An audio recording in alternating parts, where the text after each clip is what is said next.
What's unique about the Kirtan Leader Institute is that we are a school dedicated to training Kirtan leaders. We work with everyone from total beginners all the way to those who want to make albums, tour, and play at festivals. We've worked with hundreds and hundreds of Kirtan leaders since launching in 2010. I saw Mike at Bhakti Fest, but we really didn't interact.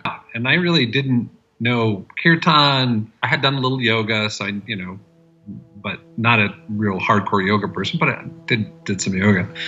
So I went to Bhakti Fest and I saw the Kirtan and just really touched me deeply. In fact, even still, there's certain songs that I just cry. I just can't not be moved by them, right? Called Mike up, did a lesson, and you can't help but love Mike, right? I mean, he's just the energy, the enthusiasm, just the heart that the man has. And he's really, really proficient at Kirtan, really works at making it accessible, He's not critical at all, in other words, when we went to the intensive, there were all different levels of, people who could play, people who could sing and not. And, he just keeps putting it out there and say, all right, let's try this and let's try this. And so analyzing how he sets up the fingers, because he sets it up so that it's as easy, and it's not always the same, but it's easy to get to the next set of fingering for that particular song. And so I kind of like to look at analyze and see how the fingers, but he's really looked at all that and made it, and then even has the progression in the music such that, it goes from, okay, you're just basically adding one thing at a time. And so, so really has made it quite easy to learn. The learning with him has been very enjoyable.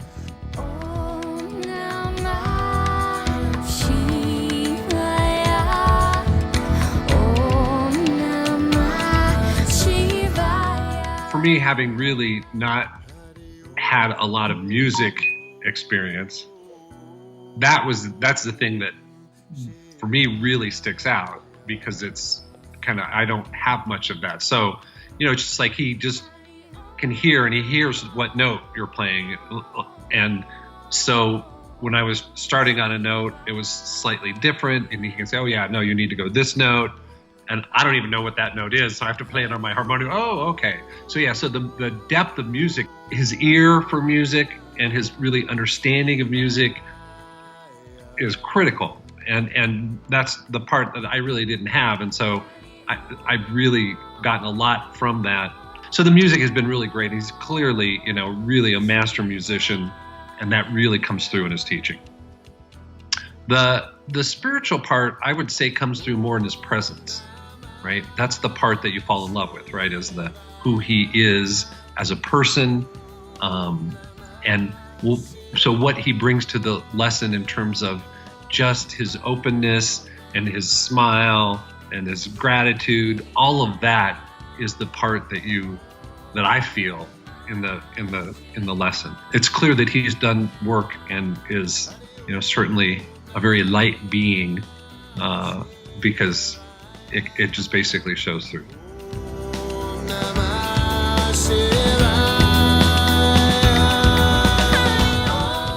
After the chant, it was just pure silence, and no one, because I introduced it by saying it's not just about the music, but it's about the silence afterwards, and to sit in the silence after the chant and see how your body feels, right? And so afterwards, there was really a blessed space. It was just, and I looked, and I was on the other side. I'm always looking forward, and you don't see all the people. And so I was on the other side of that, and you see all these people, and they were just utterly still and utterly silent. I was, it was very moving to me to see kind of what state had come about as a result of the chanting. Even though the chant is a fairly simple one, it's really simple. Since a bunch of people hadn't done it, a few of the people were like, wow, that was complicated. You know, it was like a lot since they'd never done it before.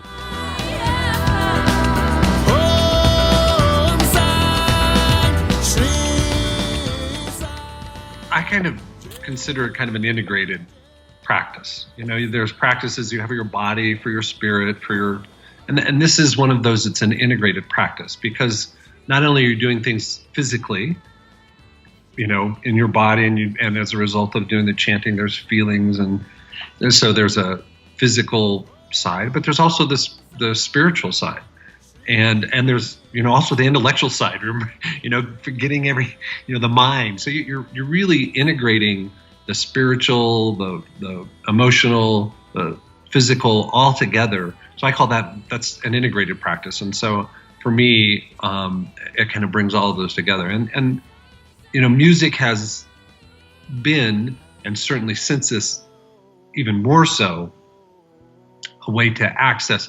It does open my heart, and it really allows me to access that kind of sense of bliss.